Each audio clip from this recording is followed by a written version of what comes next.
নমস্কার, হোমিওপ্যাথি অনুষ্ঠানে আপনাদের সকলকে স্বাগত। আমি রয়েছি শুরু থেকে শেষ পর্যন্ত মৌসুমী। দর্শক বন্ধু, আমাদের এই ওয়েদার চেঞ্জ বলুন কিংবা সিজন চেঞ্জ বলুন, এই চেঞ্জিংয়ের সময় কিন্তু মানুষের ভীষণভাবে যেটা হয় সেটা হচ্ছে ভাইরাল সংক্রমণ রোগ। অর্থাৎ ভাইরাল সংক্রমণ রোগ বলতে আমরা বুঝি কি, সর্দি, কাশি, জ্বর, যন্ত্রণা, মাথা যন্ত্রণা, এই জিনিসগুলো নিয়ে কিন্তু আমরা বুঝি। এবং প্রতিটা ঘরে ঘরে দেখা যায় ঠিক এই টাইমটাতেই আমাদের সমস্ত সমস্যা যাতে চেপে বসে। এবার আপনারা অনেকেই ভাবেন যে খুব তাড়াতাড়ি আমরা রিকভারি করব, খুব তাড়াতাড়ি যাতে আমাদের সেরে যায়, তার জন্য আপনারা কি হোমিওপ্যাথিক বাদ দিয়ে আপনারা অ্যালোপ্যাথিকে দ্বারস্থ হন। কিন্তু আমাদের এটা পুরনো ধারণা যে হোমিওপ্যাথিটা কিন্তু অনেক বেশি মডিউলেশন হয়েছে এবং অ্যালোপ্যাথির সাথে কিন্তু পাল্লা দিয়ে চলছে। আজকের যে বিষয়বস্তু আমরা আলোকপাত করব বা আপনাদের সামনে তুলে ধরবো, এবং আমাদের সঙ্গে যিনি হট সিটে রয়েছে তাকে আপনারা সকলেই কিন্তু কম বেশি চেনেন, কারণ দিদির কাছে গিয়ে অনেকেই উপকার হয়েছে, উপকৃত হয়েছে, এবং দূর দূরান্ত থেকে কিন্তু দিদির চেম্বারে শুধুমাত্র আসে এই দিদির ওষুধ খেয়ে যারা সুস্থ হয়েছে সেই শুধুমাত্র ওষুধের জন্য এবং হোমিওপ্যাথি ট্রিটমেন্ট নেওয়ার জন্য আসে। তিনি আর কেউ নয়, তিনি হলেন ডক্টর সৌমায়া ঘোষ। তাকে প্রথমে আমরা স্বাগত জানাবো আমাদের এই স্টুডিওতে। নমস্কার। নমস্কার।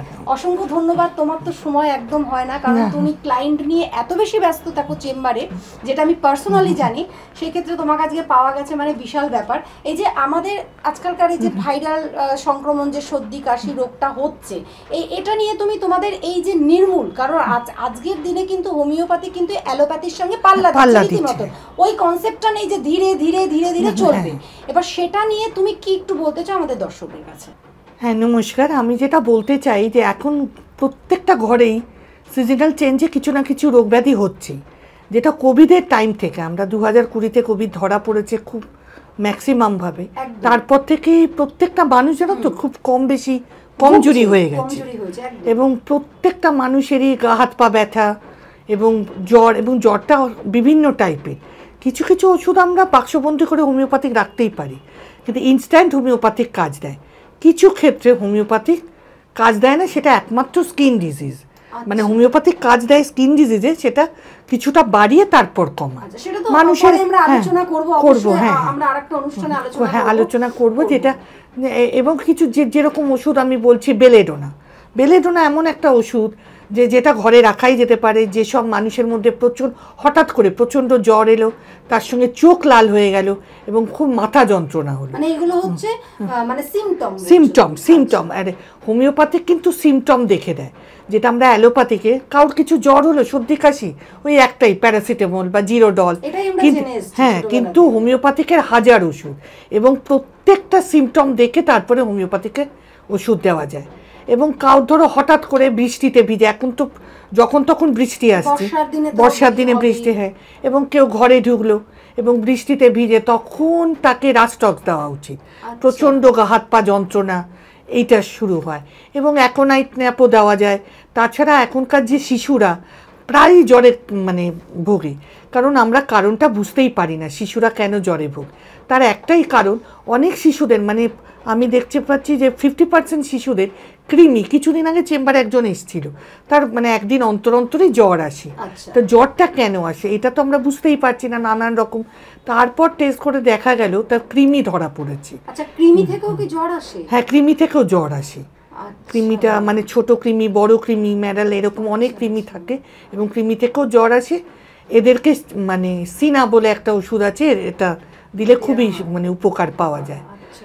আর আর আর এই যে ওষুধগুলো, আপনারা ভাবছেন যে দিদি ওষুধগুলোর নাম বলে যাচ্ছে, আপনারা হোমিওপ্যাথির যে কোনো চেম্বারে গিয়ে একটু ওষুধ নিলেন বা কিছু এরকম, কিন্তু এটা একদমই না, এটা কিন্তু সিমটম, প্রচণ্ড সিমটম দেখে এই অনেকেরা সব যায় ওষুধের দোকানে চলে যায়, আমার জ্বর হয়েছে, বা যেটা অ্যালোপ্যাথিক দোকানেও যায়, কিন্তু এই জিনিসে অনেকের অনেক মারাত্মক ক্ষতি হয়ে যায় এবং অনেকে কিওরও হয়ে যায়। সেই জন্য আমি বলবো একবার ডাক্তার চেক আপ করিয়ে নাও, অনেক বেটার। একদম। এই যে এই ওষুধগুলোর আপনাদের সর্দি কাশি কিংবা অবশ্যই আমরা আলোচনায় ফিরবো, কিন্তু তার আগে দেখে নিই যে আমাদের সঙ্গে ফার্স্ট কলার বন্ধু কেউ রয়েছে। Hello hello hello. হ্যাঁ, নমস্কার দাদা, বলুন কোথা থেকে বলছেন? আমি বলছি কলকাতা টালিগঞ্জ থেকে। আচ্ছা আচ্ছা, আপনার নামটা কি? আমার নাম স্বপন চক্রবর্তী। হ্যাঁ বলুন, কি সমস্যা? আমাদের অনুষ্ঠান দেখছেন, লাইভ অনুষ্ঠানটা? হ্যাঁ, আমি লাইভ প্রোগ্রাম দেখছি বলেই এখন ফোন করলাম। আচ্ছা, বলতে চাইছি আমি দিদিকে প্রণাম জানাই। হ্যাঁ আমি আমার দিদিকে জানান যে আমি দিদির কাছ থেকে অনেক উপকার পেয়েছি দিদির ওষুধ খেয়ে। কিন্তু আচ্ছা ব্যাপারটা একটা প্রবলেম অ্যারাইজ করেছে। সেই প্রবলেমটা হচ্ছে আমার বাচ্চার এখন সিজন চেঞ্জ চলছে, বুঝলেন তো?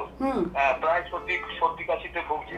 এখন কবে ওনাকে গেলে চেম্বারে পাবো, একটু যদি প্লিজ বলেন তো খুব ভালো হয়। আপনার কাছে ইনি এসেছিলেন, আচ্ছা আচ্ছা, হ্যাঁ তো সেই ক্ষেত্রে উপকার পেয়েছে। হ্যাঁ হ্যাঁ, সেটা তো দেখিয়ে দেওয়া হবে ভীষণই কবে ভালো কবে এই যে বাচ্চা। আপনি যে লাইভ অনুষ্ঠানটা দেখে আপনি যে কল করে জানালেন যে ওনার কাছে এসে উপকার পেয়েছেন, তার জন্য অশেষ ধন্যবাদ। কারণ এরকম আপনাদের মতন বহু মানুষ আছে যারা দিদির চেম্বারে আসে, কোথাও কাজ হচ্ছে না, দিদির চেম্বারে আসে এবং সেখানে ওষুধ খেয়ে কিন্তু সুস্থ হয়ে যায়। আপনি এবার কার জন্য আসতে চাইছেন? আপনার ছেলের জন্য? আমি আমার বাচ্চার জন্য, আমার বাচ্চার জন্য। মানে সেটা ফিমেল না মেল? ছেলে না মেয়ে? ছেলে না মেয়ে? ছেলে।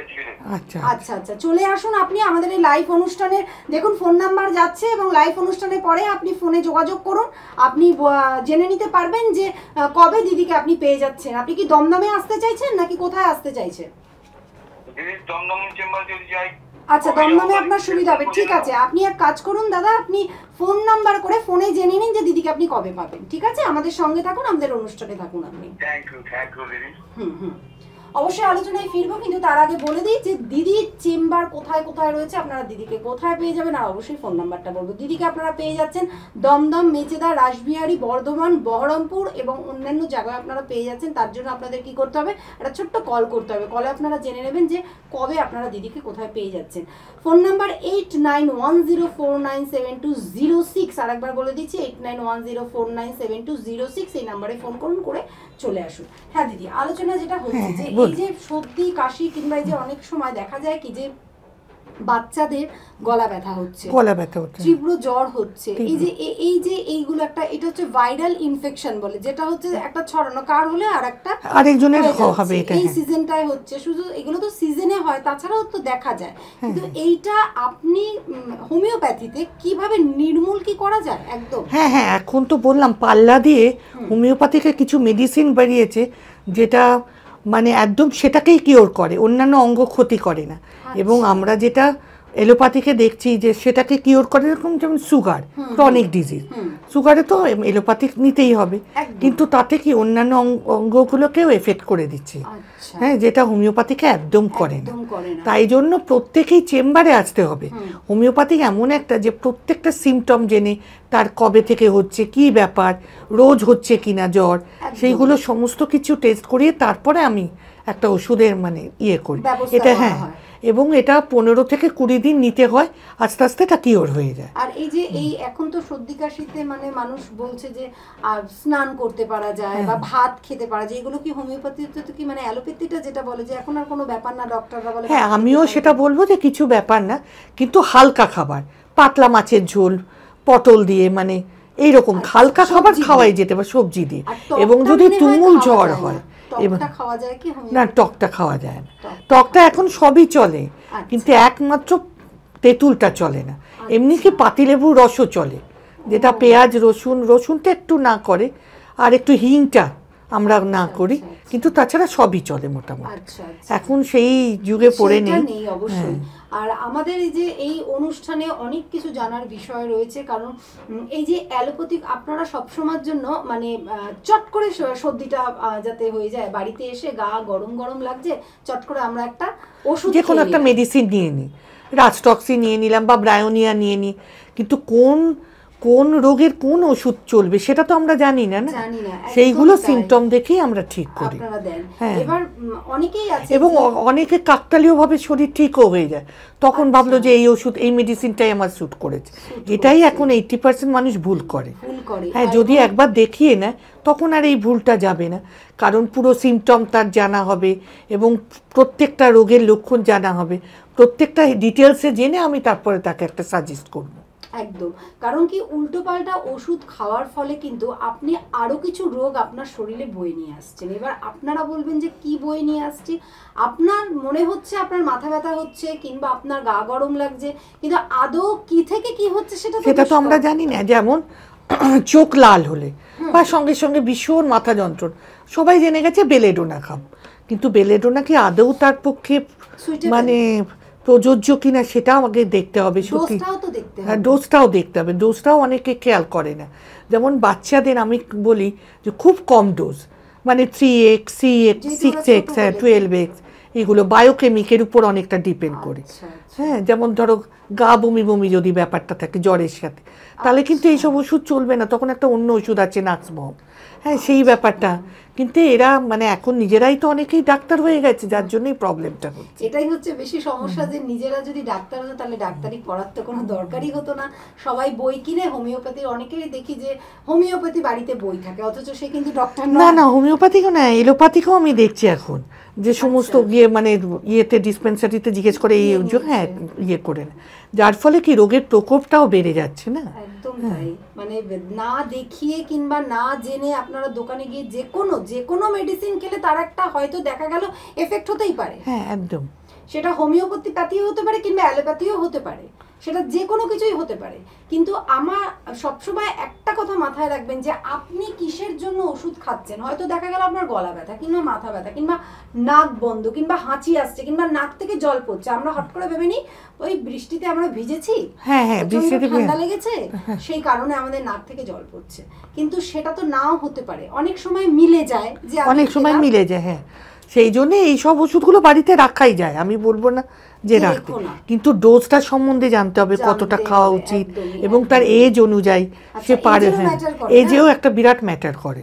যেমন বাচ্চাদের আমি বললাম ওই যে বায়োকেমিক দিতে বলি সবসময়, মানে 3x 6x 12x এই বায়োকেমিক। আর যারা বড়রা বা এজের তাদের আমি অন্য পাওয়ারে চলে যাই, পাওয়ারটা হ্যাঁ বড়দেরটা আলাদা হবে, এবং 1 বছর 6 মাস এদের কিন্তু পুরো আলাদা মেডিসিন।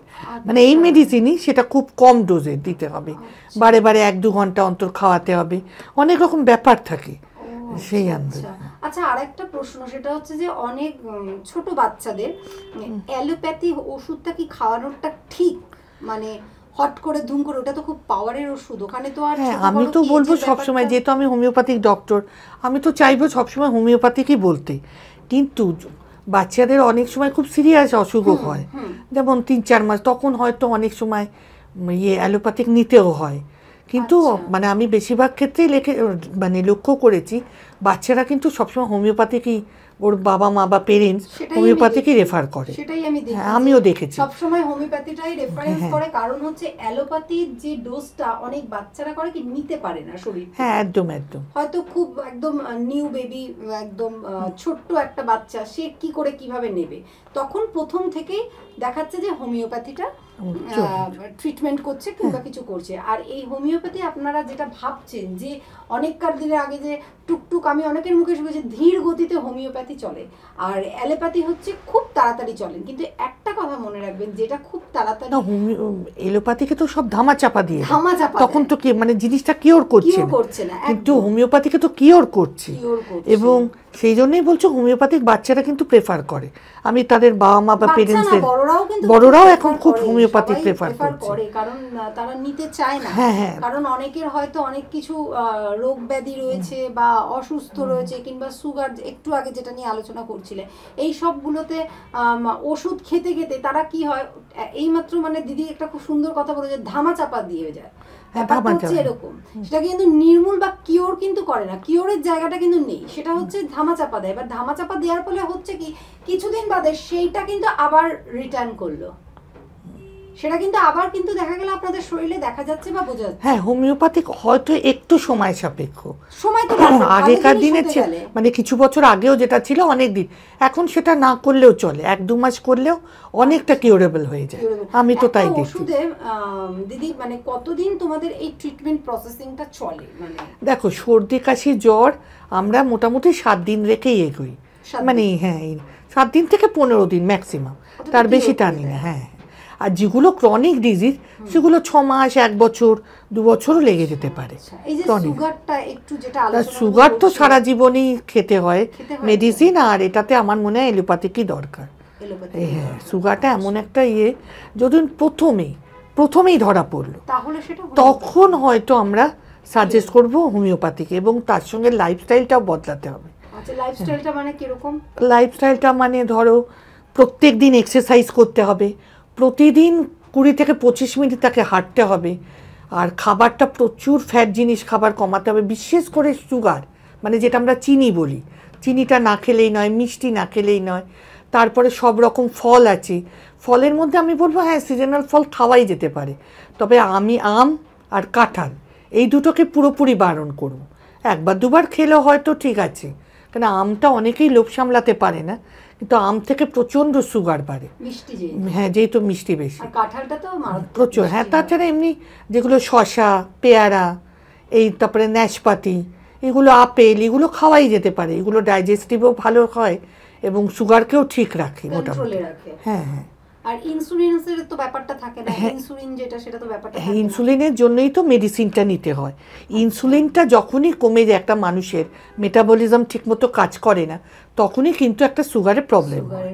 হ্যাঁ সেই জন্যে অবশ্যই আমাদের আলোচনা তো দিদি অনেক বিষয়বস্তু রয়েছে, কিন্তু সময় বলছে আজকে আমাদের হাতে একদম সময় নেই। অসংখ্য ধন্যবাদ যে আমাদের দর্শকদের এবং আমাদের স্টুডিওতে আসার জন্য, আর আমার ওপারে যারা দর্শক বন্ধু রয়েছে তাদের অসংখ্য ধন্যবাদ আমাদের এই অনুষ্ঠান দেখার জন্য। ততক্ষণ ভালো থাকবেন, সুস্থ থাকবেন, আর অবশ্যই আমাদের অনুষ্ঠানে চোখ রাখবেন। নমস্কার। নমস্কার।